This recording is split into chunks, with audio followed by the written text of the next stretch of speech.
Catching Freedom is unwinding on the extreme outside through the final quarter of a mile, and it's Common Defense toward the inside. Track Phantom determined. Track Phantom sticking that neck out, just holds Common Defense, moving up Dusk and Gold, and here comes Catching Freedom, who's charging for Flavien Prat.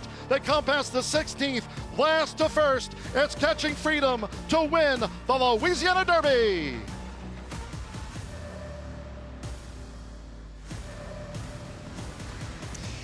We're back here on FanDuel TV, and we are down on the paddock here at Pimlico Racecourse as we get set for race number 2. We're 14 minutes away for the second race coming up next out here in Baltimore. One of the cool things about these mid-race cards is you get to see some of the main contenders who are going to be running in the Preakness Stakes on Saturday, and one of them is schooling for the first time down here right now, and that is the Louisiana Derby winner in Catching Freedom for trainer Brad Cox. Brad Cox, he's not here just yet. His son Blake is overseeing things, and here is Catching Freedom just got tacked up and just walking around the paddock here, as this is his first visit and his first schooling session out here in preparation for the Preakness Stakes coming up on Saturday.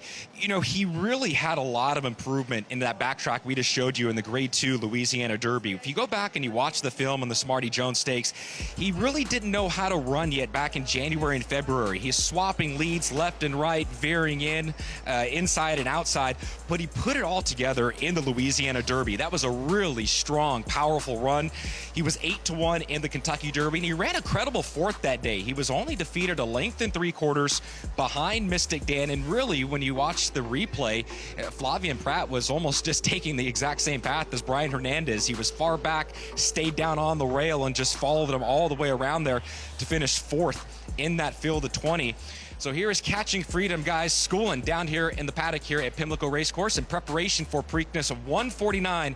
Catching Freedom, one of 3 horses coming out of the Kentucky Derby, going to be running on Saturday. Did this one surprise you coming back out of the Kentucky Derby? I know Brad Cox took his time, as all trainers should.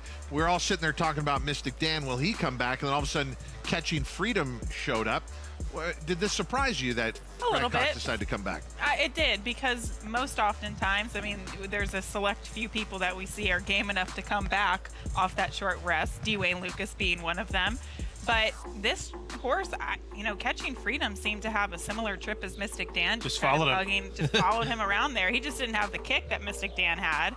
But I've always thought that this could be a really handy horse around this distance. We'll see what he can do. I mean, and the question for him too is slop. Well, let me stay with what Gabby just said. The distance. He's already won at a mile and 3/16. The Louisiana Derby, one of 2 Kentucky Derby prep races at that distance. So this horse is coming back to a distance where he had his biggest win, Dave. Well, he certainly wasn't being outfinished in the Kentucky Derby. He was running right with him through the finish line. The question for me about any of these horses is coming back in 2 weeks, and isn't that the reason right off the bat why Kenny McPeek was hesitant to say immediately that Mystic Dan was coming to Baltimore? That's the horse that I think might totally bounce off of the Derby win, and Mystic Dan at a short price now with Muth being scratched could be a play against.